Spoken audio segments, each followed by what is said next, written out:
Muito boa noite, sejam todos bem-vindos ao nosso momento semanal de estudo bíblico.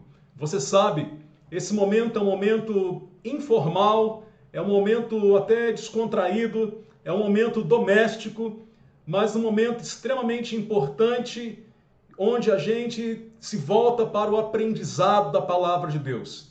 Temos sido edificados pelos conteúdos que temos estudado aqui nas noites de quinta-feira.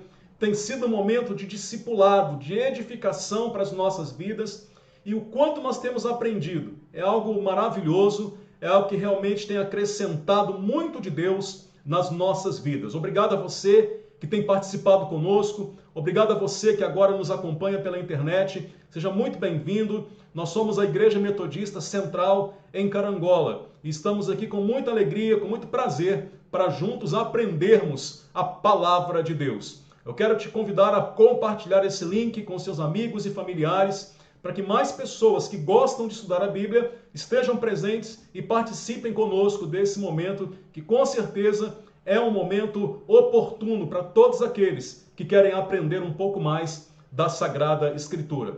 Bom, nós estamos estudando o período da monarquia em Israel, no Antigo Testamento, os reis de Israel e, posteriormente, os reis de Israel e Judá. Temos aprendido muito com a história desses personagens fascinantes da história bíblica. E hoje é um dia especial aqui para o nosso estudo bíblico, porque é o dia em que nós vamos encerrar o tema da monarquia, dos reis de Israel. Porque hoje nós vamos estudar, como você está vendo aqui acima, o nosso tema é a queda de Judá, do Reino do Sul. Judá deixará de existir. O Reino do Sul não existirá mais. Então nós vimos já algumas semanas atrás que o Reino do Norte já havia caído diante da força e da conquista do Império Assírio. Judá havia permanecido, mas agora, alguns anos depois, o mesmo destino, ou pelo menos um destino muito parecido com o que aconteceu com o Norte, vai acontecer também no Sul, no território de Judá e Jerusalém, a sua capital. Então, o estudo de hoje é extremamente relevante para você que tem acompanhado esse tema, para você que tem seguido o trilho dessa história. Então, participe com muita atenção, há bastante conteúdo no estudo de hoje. É um estudo que talvez, certamente, aliás, nós poderíamos dividi-lo em partes, mas eu vou optar por fazê-lo todo de uma vez, para que os conteúdos não fiquem dispersos. Então, venha comigo, porque de fato hoje nós temos uma oportunidade muito preciosa de aprender a história bíblica e fecharmos esse ciclo que começamos há tantas semanas atrás, estudando a história dos reis de Israel. Bom, vamos começar aqui com a nossa tabela dos reis de Israel, que todos vocês já conhecem, nós a temos usado aqui com frequência, e nela nós podemos ver tudo que nós já estudamos e que hoje vamos concluir aqui nesse tema. O reino de Israel, que começou ali como o Reino Unido, que teve os seus 3 primeiros reis reinando 40 anos cada um, Saul, depois Davi, depois Salomão, e a gente veio acompanhando essa trilha da história. Como nós aprendemos nessa trilha, hein? No final do reinado de Salomão houve a divisão, estudamos os motivos dessa divisão e o surgimento do Reino do Norte, com 10 tribos, e o Reino do Sul, Judá, com 2 tribos. E na sequência, aí, paralelamente, os reis do norte, os reis do sul, os reis de Israel, os reis de Judá. Vimos a história de muitos deles, aprendemos com sua vida, aprendemos com seus testemunhos, com seus erros, com seus acertos, e todo esse aprendizado, é uma boa notícia, todo esse aprendizado está aí arquivado nos links que estão aqui abaixo, na descrição dessa transmissão que você está acompanhando agora. Portanto, se você quiser rever qualquer um desses estudos, é só você olhar aí abaixo na descrição, que os links estão aí, e melhor ainda, na sequência, né? É um conteúdo, é um tesouro, que vai ficar aí registrado no canal da Igreja Metodista Central em Carangola. Muito bem, deixa eu dar uma pausa nessa tela aqui, e pegar aqui a minha seta, para lembrar vocês, como nós já dissemos, o Reino do Norte de Israel já acabou aqui, na época do rei Oséias, o Império Assírio dominou tudo. Não existe mais Reino do Norte, não existe mais Israel. Mas nós vimos que quando o Império Assírio tentou expandir o seu território para Judá e não conseguiu, porque o rei Ezequias era um homem de Deus, o rei Ezequias buscou ao Senhor e houve um grande livramento de Deus. Judá permaneceu. E durante o reinado de Ezequias caminhou nos trilhos do Senhor, né, na presença do Senhor. Mas infelizmente, depois da morte de Ezequias, Manassés, o seu filho, reinou 55 anos e conseguiu ser o pior dos piores, o que mais derramou sangue inocente, o que mais abominações cometeu aos olhos do Senhor. É verdade que no final da sua vida, no momento de angústia por causa dos seus pecados, ele se arrepende, ele busca o Senhor e alcança a benevolência do Senhor.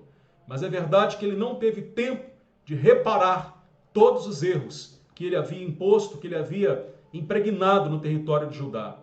Com a sua morte vem Amon, que reina 2 anos, segue os caminhos de seu pai e refaz tudo aquilo que Manassés tentou desfazer e traz de novo Judá para um caminho de idolatria, de paganismo, de desobediência a Deus. Depois nós vimos o rei Josias, que reinou 31 anos. Josias, filho de Amon, neto de Manassés. Josias, sem dúvida alguma, um dos reis mais extraordinários de Judá, um que merece destaque porque fez o que era reto aos olhos do Senhor. Seu nascimento foi profetizado e o reino de Josias pode ser traduzido na palavra reforma. Josias foi um reformador. Com a descoberta do livro da lei na reforma do templo, ele chamou o povo a um concerto com a palavra do Senhor e foi um tempo de bênção onde Judá, através do reinado de Josias, voltou a caminhar em fidelidade e retidão na presença de Deus. Esse foi o nosso último estudo e hoje nós vamos ver esse pacote aqui, gente. Olha, por isso que eu falei, hein? Fiquem atentos e prontos aí para bastante conteúdo, porque nós vamos ver esse pacote aqui, ó, Jeoacás, ou em algumas traduções Joacás, é apenas uma questão de semântica no nome, né? Jeoacás ou Joacás. Depois Jeoaquim, depois Joaquim, não confunda, né? O primeiro é Jeoaquim, depois é Joaquim. E Zedequias, e aí ó, acaba o trilho da história, Judá deixará de existir. Por que será? Será que foram os assírios? Não, não foram os assírios. Vamos aprender isso hoje. Então vamos ver essa sequência da história. Se você não participou do estudo do rei Josias, ele está aí na descrição, logo aqui abaixo, tá bom? Vamos ver o que acontece então após a morte do rei Josias. Deixa eu voltar aqui para a tela principal. Vamos acompanhar como é que foi ali aqueles últimos reis de Judá. E que pena, né? Que pena Judá ser riscado do mapa. Que pena o reino de Judá deixar de existir. Que tristeza. É um estudo que causa assim, uma certa tristeza no nosso coração, quando a gente percebe que a consequência do pecado, da desobediência, ela vai ser aplicada com muito rigor sobre Judá, que andou distante dos caminhos do Senhor. Então abra sua Bíblia no segundo livro das Crônicas, capítulo 36. Segundo livro das Crônicas, capítulo 36. Deixa eu ficar no cantinho da tela, para você poder acompanhar melhor os textos aqui, junto comigo, tá bom? Abra na sua Bíblia, 2 Crônicas, capítulo 36. E nós vamos ler, então, a história daqueles últimos reis até chegar no final, para nós entendermos o que aconteceu e por que, afinal de contas, Judá, o reino do sul, foi aniquilado. Vamos começar aqui no capítulo 36. Você pode acompanhar também na sua Bíblia, nos versículos de 1 a 4. Nós encontramos aqui o reinado e deposição de Joacás. Né? Então, Joacás, filho de Josias. Lembra que Josias, o reformador, aquele que fez um concerto com Deus, e durante seu reinado, Judá fez o que era certo diante do Senhor, andou em comunhão com Deus. Mas vamos ver o que acontece depois da morte de Josias, quando seu filho Joacás assume. Então acompanhe na sua Bíblia e acompanhe comigo também aqui no texto que está na sua tela.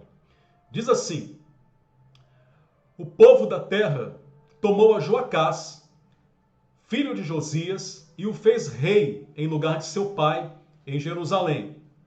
Tinha Joacás 23 anos de idade quando começou a reinar e reinou 3 meses em Jerusalém. É isso mesmo. Reinou apenas 3 meses. Por quê? Versículo 3. porque o rei do Egito o depôs em Jerusalém e impôs à terra a pena de 100 talentos de prata e 1 de ouro. O rei do Egito constituiu a Eliaquim, irmão de Joacás, rei sobre Judá e Jerusalém, e lhe mudou o nome para Jeoaquim. Mas o irmão Joacás tomou Neco e o levou para o Egito. Muito bem. Bastante informação em apenas 4 versículos, né? Então preste atenção. O que acontece? Josias morre, Joacás assume o reinado, né?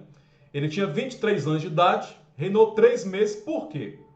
Porque naquele tempo, então, acontece um levante contra ele, contra Judá. Esse levante é um levante externo, né? É uma força externa, é o Egito. E o Egito, então, vem sobre Judá, e o Egito acaba se sobrepujando a Judá e sobrepujando ao rei Joacás. O que o rei do Egito, Neco, faz com Judá? Impõe ao território de Judá pagar uma cota, pagar uma pena para o Egito. Tinha que pagar como se fosse ali uma mensalidade, né? Pagar uma cota mesmo, como diz aqui o texto, né? Pesada, 100 talentos de prata e ouro. E, além disso, o rei do Egito, faraó Neco, ele depôs ao rei Joacás e levou ele para o Egito, como prisioneiro, como despojo, né? Levou ele para o Egito.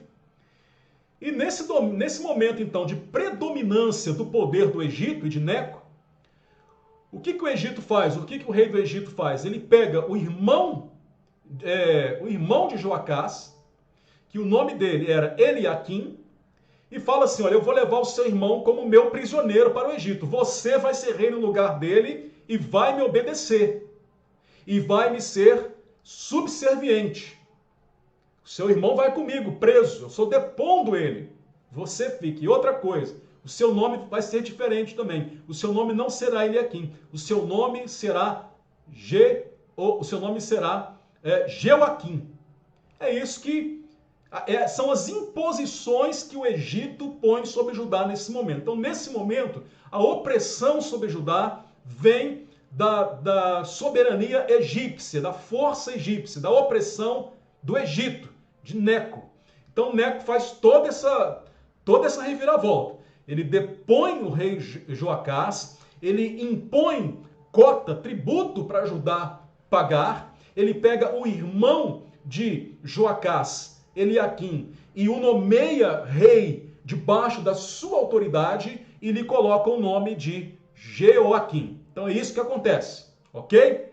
Então vamos lá, a história segue o seu curso. Então Joacás reinou muito pouco tempo, foi levado para o Egito e Jeoaquim agora vai tomar a frente. Vamos ver o que acontece. Continuamos 2 Crônica 36, vamos a partir agora do versículo 5.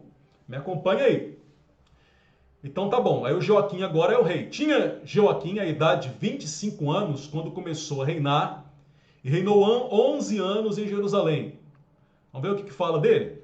Fez ele o que era mal perante o Senhor seu Deus. Subiu, pois, contra ele Nabucodonosor, rei da Babilônia, e o amarrou com 2 cadeias de bronze para o levar à Babilônia. Também alguns dos utensílios da casa do Senhor levou Nabucodonosor para a Babilônia, onde o pôs no seu templo. Quanto aos mais atos de Jeoaquim e as abominações que cometeu, e ao mais que se achou nele, eis que estão escritos no livro da história dos reis de Israel e de Judá. E Joaquim, seu filho, reinou em seu lugar. Vamos lá então. Mais informação. Por isso que eu falei, fique atento. Muito conteúdo, uma benção. Então, tá bom. Jeoaquim é o rei agora, colocado lá por Neco, faraó do Egito, que tinha predominância naquela época. Só que essa predominância do Egito não vai durar muito tempo. Mas sobre Jeoaquim, o que nós aprendemos? Que ele faz o que era mal perante o Senhor. Então já começa a pôr a perder tudo aquilo que Josias havia feito. As reformas de Josias não tiveram continuidade. O caminho que Josias mostrou para o povo de Judá não teve continuidade. Porque Jeoaquim faz o que era mal. E aqui no finalzinho do texto, o que nós vemos, né? Que ele voltou a cometer abominações. Quando o texto fala que alguém cometeu abominações, nós sabemos do que está falando. Está falando de grandes pecados, de idolatria, está falando de paganismo, está falando de tudo quanto é coisa que aborrece e que vai contra a vontade do Senhor. Então, Jeoaquim fez o que era mal aos olhos do Senhor e praticou abominações. Então, pôs a perder a reforma de Josias. Comprometeu a continuidade da história de Judá como uma nação temente a Deus. E aí o que acontece nesse momento? Surge então, preste atenção em mim aqui agora, surge então um novo nome, uma nova força no cenário. O nome é Nabucodonosor. Nabucodonosor, dá até trava a língua. Nabucodonosor. Quem é ele? Rei da Babilônia. Surge no cenário agora a Babilônia. Perceba que agora há uma outra força emergente. Há um outro poderio crescendo naquela região. Já não é mais o Egito que está impondo coisas sobre Judá, é a Babilônia. Porque a essa altura da história, a Babilônia já é a grande força dominadora daquele tempo e daquela região. Esqueça o Império Assírio. Lembra do Império Assírio que dominou o norte e que havia tomado conta de tudo? Já era. A Babilônia veio sobre o Império Assírio e dominou tudo que era do Império Assírio. Então o que antes pertencia ao Império Assírio agora não pertence mais. A Babilônia veio e engoliu o Império Assírio. Todo o território, inclusive lá as regiões do norte, as terras que haviam sido aglomeradas pelo Império Assírio, agora tudo, ou a maior parte dela, ou uma parte considerável, pertence agora ao Império Babilônico. E o rei é Nabucodonosor. E agora ele chega ali em Judá. E quando ele chega em Judá, com suas intenções de conquista, com a sua intenção de colocar Judá sobre o seu domínio, sobre a sua subserviência, quando ele chega lá, ele encontra Jeoaquim como rei. E Nabucodonosor chega e não quer brincadeira. Olha o que ele faz. Ele amarrou o rei com 2 cadeias de bronze e o levou para a Babilônia. E também os utensílios da casa do Senhor, ele levou os utensílios do templo do Senhor e colocou esses utensílios lá no templo dele, na Babilônia. Então o que nós estamos vendo aqui nesse texto é que é um primeiro momento do domínio babilônico. E é um primeiro momento do que começa a acontecer, que nós chamamos de cativeiro babilônico sobre Judá.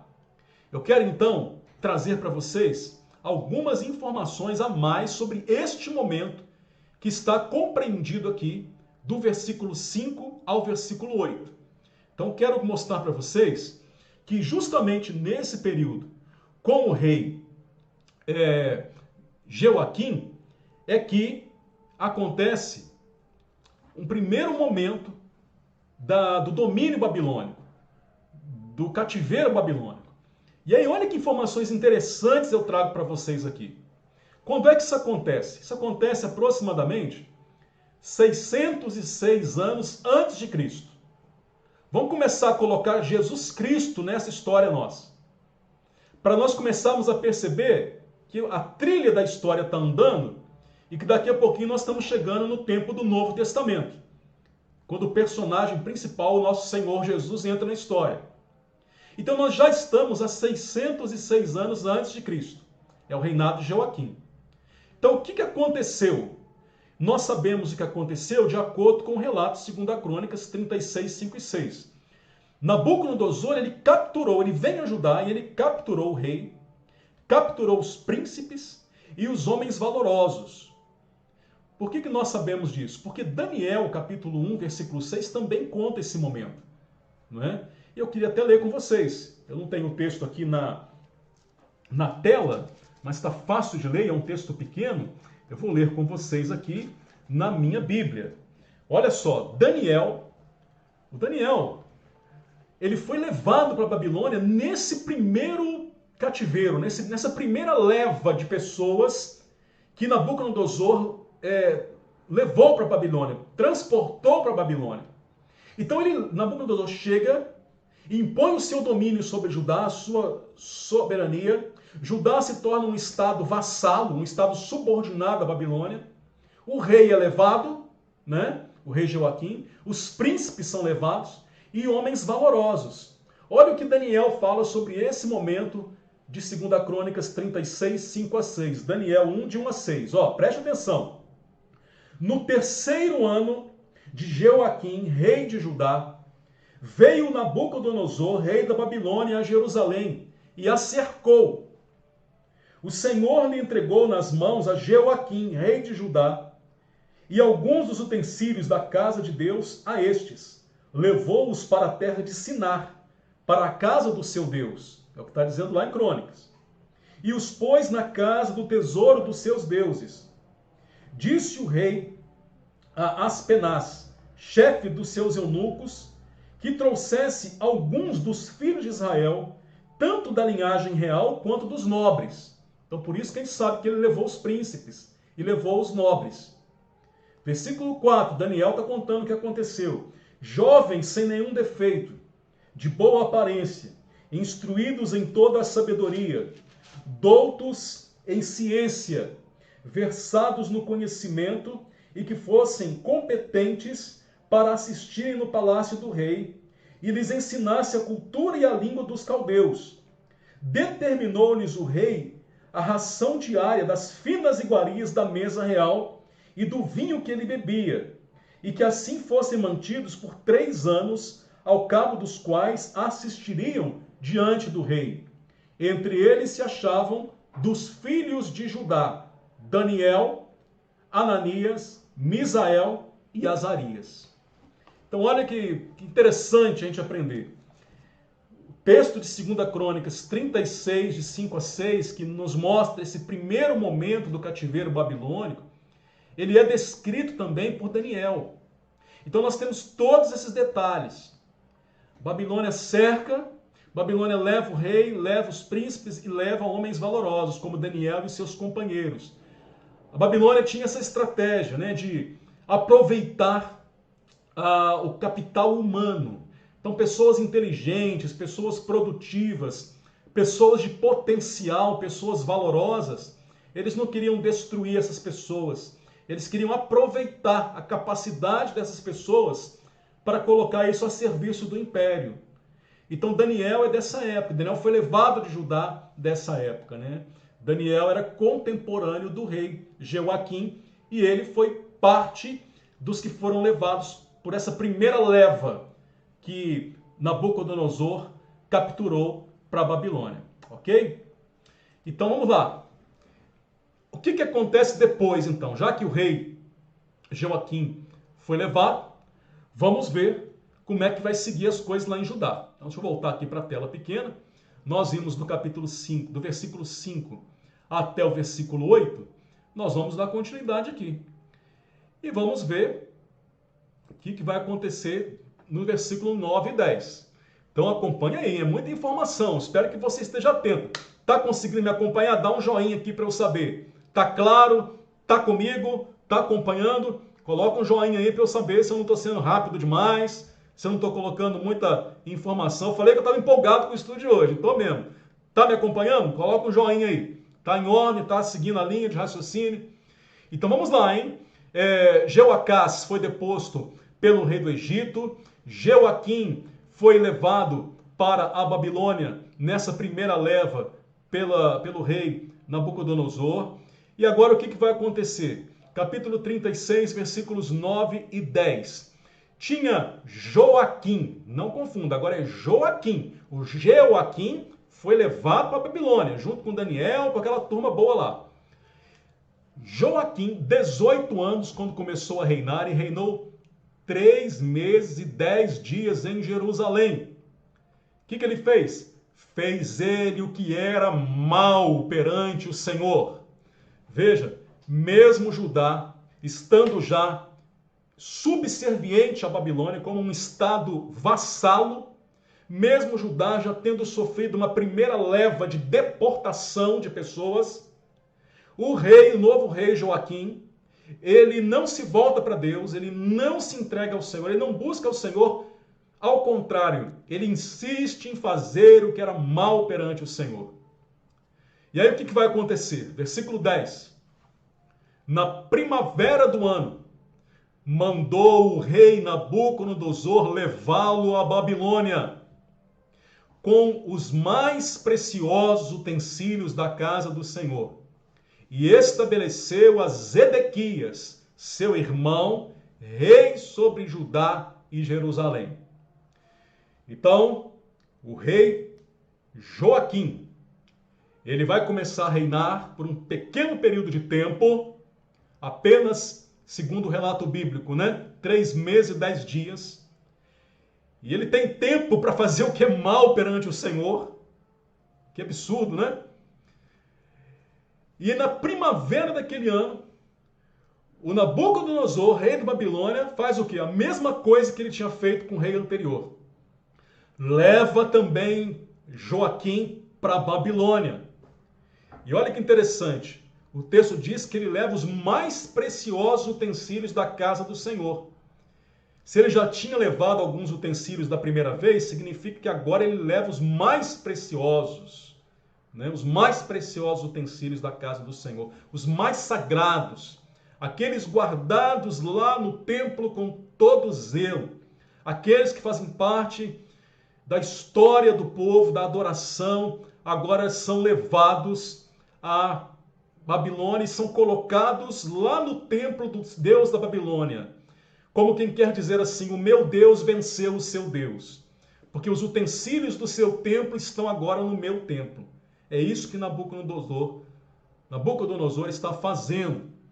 Então ele leva Joaquim para o cativeiro e ele, o rei da Babilônia, nomeia Zedequias, irmão de Joaquim, rei em Judá, ali em Jerusalém, para ser vassalo dele, para ser obediente a ele, para ser servo dele. Então agora nós já estamos no reinado de Zedequias. Mas deixa eu trazer para vocês aqui o resumo desse pedacinho da história agora com o rei Joaquim.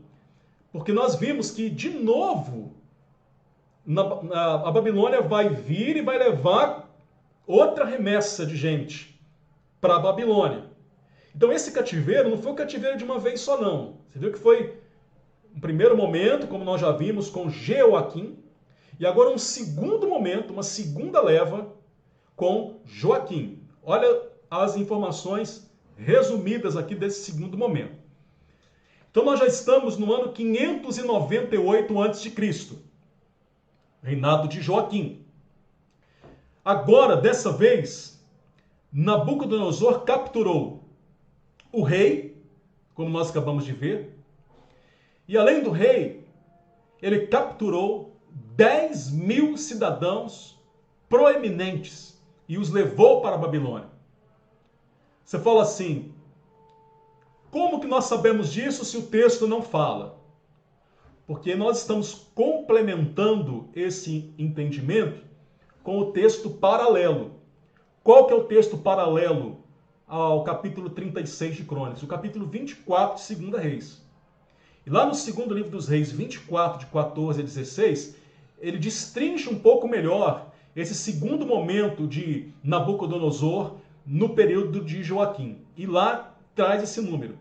Então ele leva o rei Joaquim, e ele já tinha levado os príncipes e as pessoas de valor na primeira leva, lá com Jeoaquim.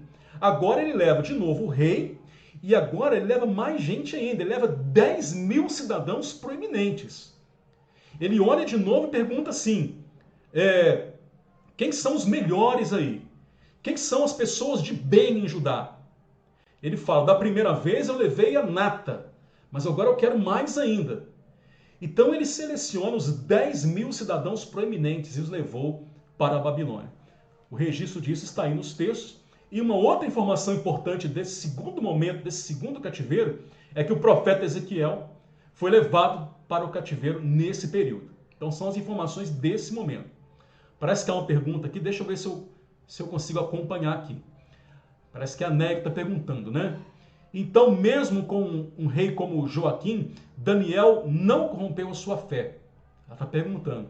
É verdade, porque Daniel, quando ele descreve tudo o que aconteceu, ele descreve também o seu testemunho, né? O testemunho de não se corromper com as finas iguarias do rei. O testemunho dele na Babilônia de orar, de ser íntegro, de buscar a Deus 3 vezes por dia, de não se curvar diante daquilo que o rei impunha para ele, de não se corromper. A grande verdade, e essa pergunta vai me ajudar a responder, a dizer isso, é o seguinte, e serve para o nosso tempo também. A grande verdade é a seguinte, né, irmãos e irmãs?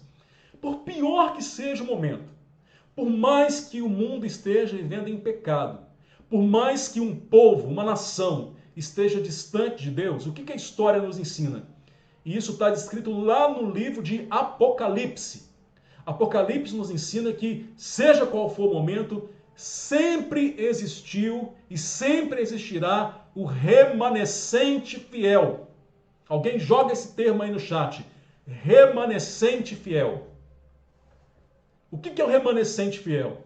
São aquelas pessoas que, independente do que está acontecendo, independente se todos estão corrompidos, independente se a maioria das pessoas não querem compromisso, eles querem compromisso. Mesmo nos tempos de trevas, mesmo nos tempos de idolatria, de apostasia, sempre o Espírito Santo preservou no meio do povo de Deus aqueles que não se contaminaram, o remanescente fiel. Sempre existiu. Então ali no tempo de Joaquim, com abominações, o povo fazendo o que era mal, aí vem a primeira leva, né, de Nabucodonosor. Daniel está ali e ele é um testemunho desse remanescente fiel, ele e seus amigos, né? Vamos lembrar de outros momentos da história. Lembra lá na época do rei Acabe? O profeta Elias fala, eu estou sozinho, não tem ninguém, está todo mundo no pecado. Não, tem muitos joelhos que não se dobraram a Baal. Então o remanescente fiel sempre existe. O remanescente fiel é uma ação do Espírito na vida do povo de Deus.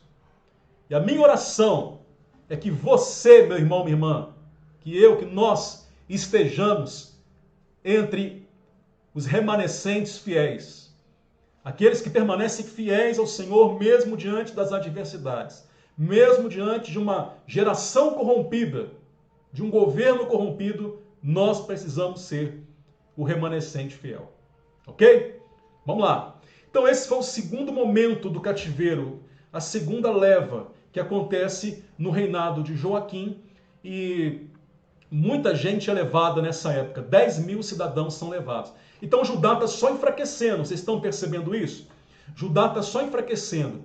Da primeira vez que Nabucodonosor vem, ele já leva o rei, os príncipes e as pessoas de potencial. Na segunda vez ele leva de novo e impõe tributo. Ele leva agora o rei de novo e leva 10.000. Quem está ficando? Quem está ficando são só os pobres. Quem está ficando são só as pessoas mais simples.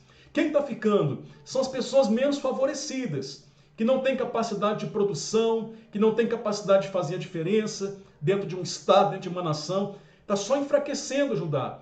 E ao fazer isso, o que o rei coloca? O rei coloca, então, Nabucodonosor coloca Zedequias como rei. Vamos ver o que aconteceu, então. Estamos aqui no versículo 10, vamos adiante. Vocês estão conseguindo me acompanhar, né, gente? Vamos que vamos, hein? Zedequias. Vamos ver do versículo 11 ao versículo 16. Como são muitos versículos, eu dividi em duas partes aqui. Vamos ver como é que foi Zedequias e atenção. Atenção, é o último rei de Judá. Acabou. Vai ser o último. Vamos ver como é que vai ser. Versículo 11. Tinha Zedequias a idade de 21 anos quando começou a reinar e reinou 11 anos em Jerusalém.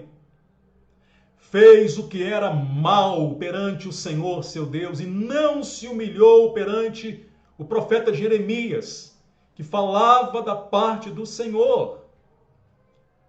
Rebelou-se também contra o rei Nabucodonosor, que o tinha ajuramentado por Deus, mas endureceu a sua cerviz e tanto se obstinou no seu coração que não voltou ao Senhor, Deus de Israel. Explicando, vamos lá. Então no versículo 11 fala a idade dele, quando ele começou a reinar, o tempo que ele reinou. No versículo 12 fala que ele segue a linha dos seus antecessores e mais uma vez faz o que é mal perante o Senhor. Judá sofrendo, Judá sendo aniquilada, e o cidadão, em vez de buscar a Deus, em vez de pedir socorro ao Senhor, de entender que o que está acontecendo é a consequência do pecado, ele insiste em fazer o que era mal diante do Senhor. E olha o que ele fez, ele humilhou o profeta, ele não se humilhou diante do profeta Jeremias. Jeremias é dessa época, por isso que é bom esses estudos bíblicos, porque quando você lê o livro do profeta Jeremias, você sabe que é nesse contexto que ele está vivendo. Então o profeta Jeremias, particularmente, lá no capítulo 25, o Jeremias fala, olha, o juízo está vindo, o juízo do Senhor está vindo, por causa do pecado, o Senhor está entregando Judá nas mãos da Babilônia. A terra de Judá vai ser dizimada da face da terra, como aconteceu com o norte. Convertam-se ao Senhor, o Senhor os está chamando de volta, ainda há tempo, mas eles não ouviam, ele não se humilhava. Jeremias pregou, a história de Jeremias é uma das mais lindas, sobre chamado, porque a palavra fala que Jeremias foi chamado, foi escolhido para ser um pregador, um profeta, desde o ventre da sua mãe. E veja, certeza do chamado, escolhido por Deus, pregou o que Deus mandou ele pregar, mas ninguém que se converteu, ninguém deu ouvidos a ele. Então Jeremias nos ensina que o sucesso do ministério, o sucesso do chamado, o que confirma um chamado, não é quantas pessoas te seguem, mas o sucesso do chamado é você ser fiel a pregar aquilo que Deus mandou você pregar. Jeremias foi fiel naquilo que Deus mandou ele pregar. Ele não teve seguidores, ele não teve adeptos, ele não teve multidões atrás dele. Mas ele falou o que Deus mandou ele falar. E nesse momento o rei Zedequias não ouve o profeta Jeremias. E pior, o rei Zedequias, ele se rebelou contra Nabucodonosor, que o havia colocado como rei. Entenda, Nabucodonosor colocou ele como rei para ele ser servo dele, para ele ser subordinado a ele. Ele falou, não, eu não vou mais ser subordinado à Babilônia, eu vou resolver. Veja como é que Judá, já tão fragilizado pelas duas deportações que aconteceram, teria força para enfrentar o Império Babilônico, que já dominava o mundo conhecido na época, né? Toda aquela região. O Zedequias se rebela contra ele, não quis mais servi-lo e ficou mesmo obstinado, teimoso, né, no seu coração, e não voltou ao Senhor, Deus de Israel. Então ele está arrumando confusão, porque ele se rebela contra o rei da Babilônia, mas ele não se volta para o Senhor. Vamos ver o que acontece? Olha aqui, ó, vamos continuar. Versículo 14. Também todos os chefes dos sacerdotes e o povo aumentavam mais e mais as transgressões, segundo todas as abominações dos gentios, e contaminaram a casa que o Senhor tinha santificado em Jerusalém. Então tem aquela frase que às vezes as pessoas falam, né? Não há nada tão ruim que não possa piorar. É o que está acontecendo aqui. Está ruim e ele está piorando.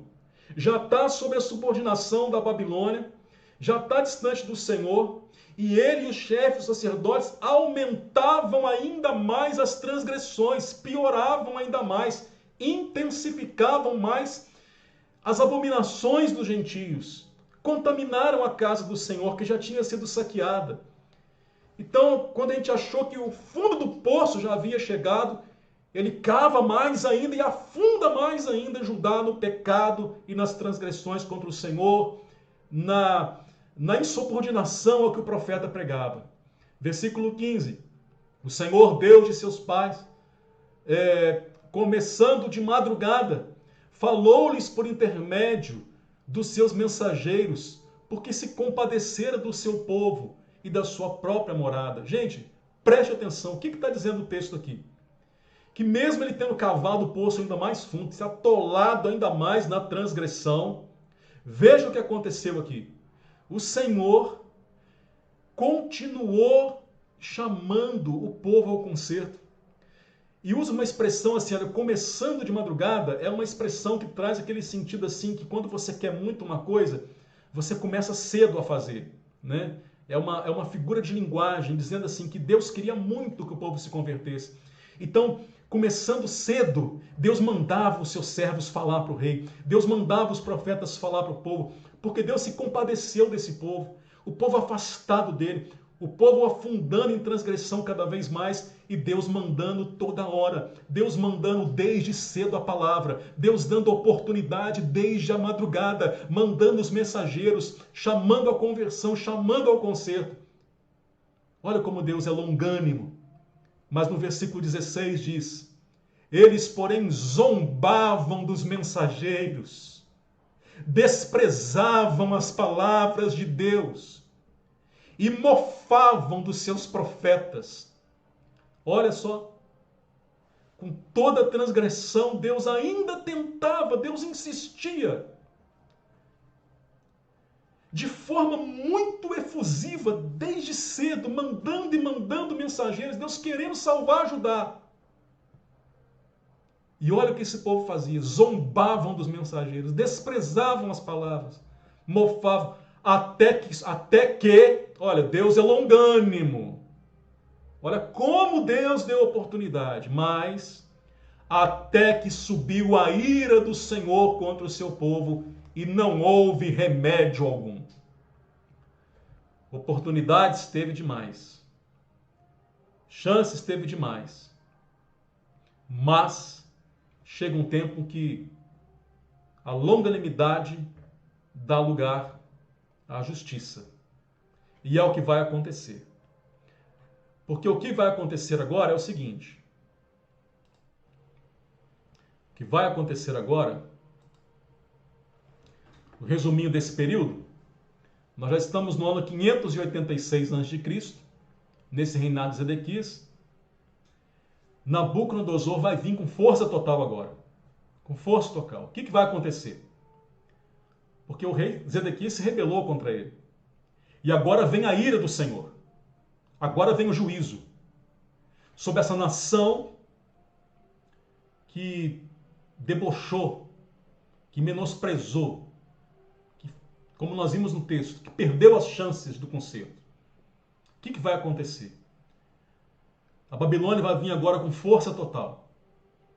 Jerusalém e o templo são incendiados e destruídos. Não tem mais Jerusalém. E o templo cai no chão. O templo de Salomão, que foi um dos personagens centrais da história que nós vimos até aqui durante todos esses meses, não existe mais. O templo é destruído. Mas pastor, lá no Novo Testamento, Jesus vai ao templo, ele é apresentado no templo, ele expulsa os comerciantes do templo.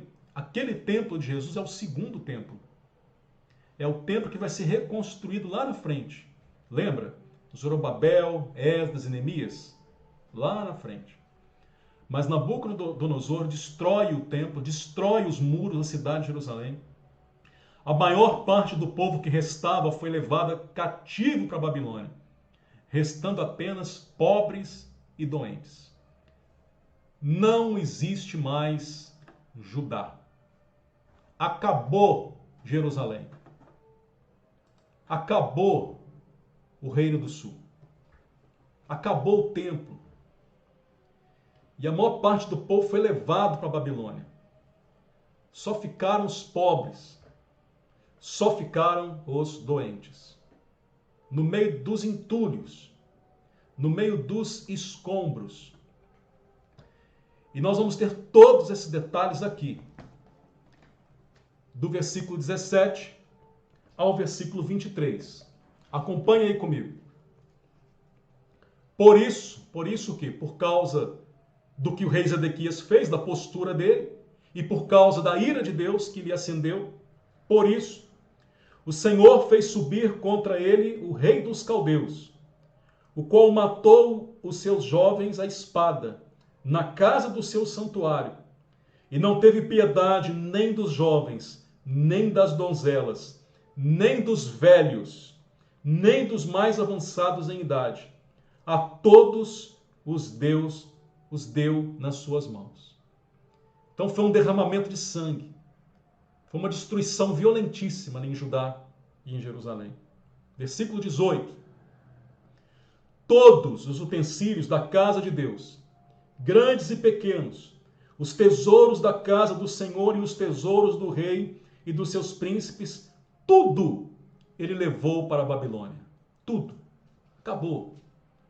As reservas, o patrimônio, os tesouros. 19. Esse versículo tem que ficar marcado na sua Bíblia. Queimaram a casa de Deus. Queimaram a casa de Deus. E destruíram os muros de Jerusalém. Todos os seus palácios queimaram, destruindo também todos os seus preciosos objetos. Está vendo? Queimou tudo, destruiu tudo. Versículo 20. Os que escaparam da espada, a esses levou ele para a Babilônia, onde se tornaram seus servos e de seus filhos, até os tempos do rei da Pérsia, para que se cumprisse a palavra do Senhor por boca de Jeremias, até que a terra se agradasse dos seus sábados. Todos os dias da desolação repousou, até que os 70 anos se cumpriram. Então Jeremias havia dito isso. Não houvesse conserto, não houvesse conversão, viria o cativeiro, e esse cativeiro teria um tempo de 70 anos. Então, por 70 anos, os que sobreviveram à destruição, os que foram levados, estarão lá como servos, no cativeiro babilônico. Os pobres e os doentes que ficaram estarão em desprezo, passando fome, morando no meio dos escombros. E vão ficar assim por muitos anos. Uma terra devastada. Um monte de ruínas, de entulho. Pobres, doentes e miseráveis perambulando por esses entulhos. Lembra na época de Neemias? Preguei sobre isso alguns dias atrás, no domingo. Quando ele ouve a notícia, muitos anos depois, a notícia é a mesma. Os que estão lá estão em desprezo, estão em miséria. E o povo, então, levado para o cativeiro. E o território geográfico de Judá agora é parte do Império Babilônico. Este é o triste fim do Reino do Sul. 3 incursões da Babilônia. A primeira com Jeoaquim, onde ele leva os príncipes e os homens valorosos, Daniel, entre outros. Uma segunda incursão da Babilônia, quando ele leva de novo o rei e 10.000 pessoas proeminentes. Agora a terceira foi para arrasar, foi para destruir, por causa da rebelião de Zedequias, mas principalmente porque chegou o momento da ira de Deus sobre Judá, depois de tanto ignorarem o chamado de Deus ao conserto. Aí vem o juízo, vem a manifestação da ira do Senhor. Isso ensina muito para as nossas vidas, né? Porque isso também acontece hoje. A história de Judá é a história de muita gente. A história de Judá é a história de muitas pessoas que estão distantes do Senhor, estão vivendo em transgressão e que Deus tem mandado, usando lá a figura de linguagem, né? Desde a madrugada, Deus está mandando os seus servos falar, Deus está se compadecendo, Deus está chamando ao conserto, Deus está chamando à conversão, e as pessoas estão desprezando, estão humilhando, estão desconsiderando, estão preferindo não ouvir. O juízo de Deus virá. O cativeiro virá. Então nós precisamos estar atentos à voz do Senhor. E como é que vai ser a vida desse povo que foi levado para a Babilônia? Então olha a situação de Israel, gente, de Israel no todo, né? O reino do norte, as 10 tribos, já estão espalhadas há muito tempo. O povo hebreu, né, já está espalhado há muito tempo lá. Agora Judá também está levado para a Babilônia. O povo está todo disperso. Que tristeza. Que tristeza. E como é que era? Olha só. Tudo agora pertence ao Império Babilônico. Você pode ver num cantinho aí, olha, né? Na extremidade do mapa ali. Você pode ver Jerusalém, né? Deixa eu pegar minha seta aqui. Aqui, a Samaria, que era a capital do norte. Ó. Agora tudo pertence ao Império Babilônico. Jerusalém, Judá, né, está aqui. Tudo isso, olha, é o Império Babilônico. E para onde eles foram levados? Olha, eles saíram daqui e foram levados para cá. Ó. A Babilônia hoje é o Iraque. Né? Olha a distância. Está tudo espalhado. Esse é o cenário desse momento da história. E aí, como é que era a vida do povo lá? Salmo 137 nos fala como é que era a vida do povo. Eles estão lá na Babilônia como cativos. E agora sim, cativos, sofrendo, longe de casa. Pensem, famílias destruídas. Vocês viram quanta gente foi morta na destruição de Jerusalém, longe de casa, separados de suas famílias.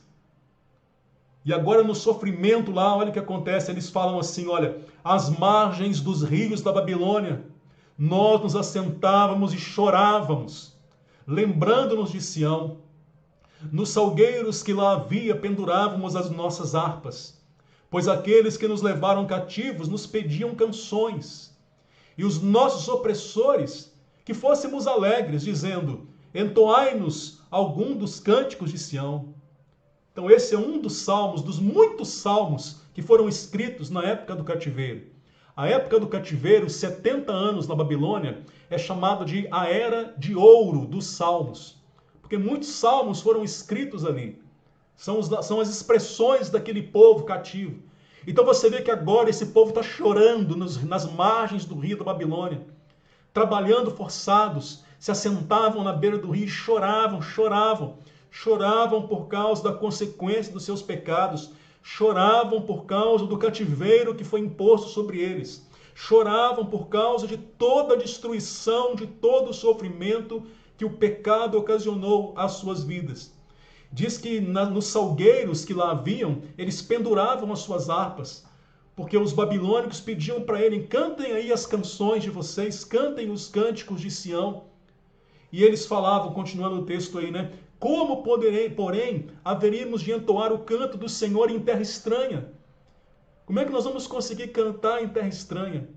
E aí a saudade deles de Jerusalém, olha, se eu de ti me esquecer, ó Jerusalém, que se resseque a minha mão direita, apegue-se-me a língua ao paladar, se eu não me lembrar de ti, se não preferir eu Jerusalém a minha maior alegria. Olha a saudade de Jerusalém, olha o lamento pela destruição de Jerusalém, olha a saudade da casa, do que Deus havia dado a eles, das promessas do Senhor, tudo perdido por causa da desobediência, da negligência à palavra do Senhor, ao chamado do Senhor. Então assim acontece a história, meus irmãos e minhas irmãs. Não existe mais Judá, não existe mais Jerusalém, não existe mais templo. O que existe agora é todo um território, como vocês viram, que pertence ao Império Romano, ao Império Babilônico, que domina tudo. E nós vamos agora preste bem, acabou a dinastia de Davi.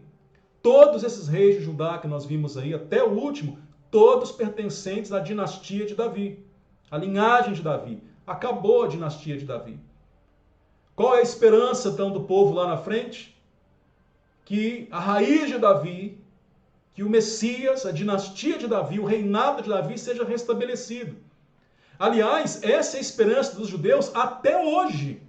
Qual que é a esperança do povo judeu? Que a dinastia de Davi seja restabelecida, porque aqui ela acabou.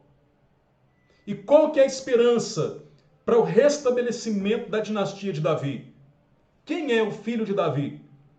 Quem é o rei que virá descendente de Davi? o Messias. Essa é a expectativa do judeu. Que da dinastia de Davi seja restabelecida, porque aqui, por isso que eu falei que o estudo de hoje é importantíssimo. Acabou a monarquia, acabou os reis de Israel, acabou o território de Israel, acabou o território de Judá, acabou o templo, acabou a cidade de Jerusalém, acabou a dinastia de Davi.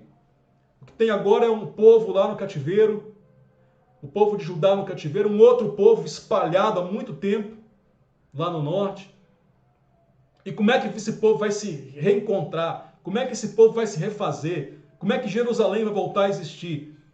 Isso é assunto para os nossos próximos encontros.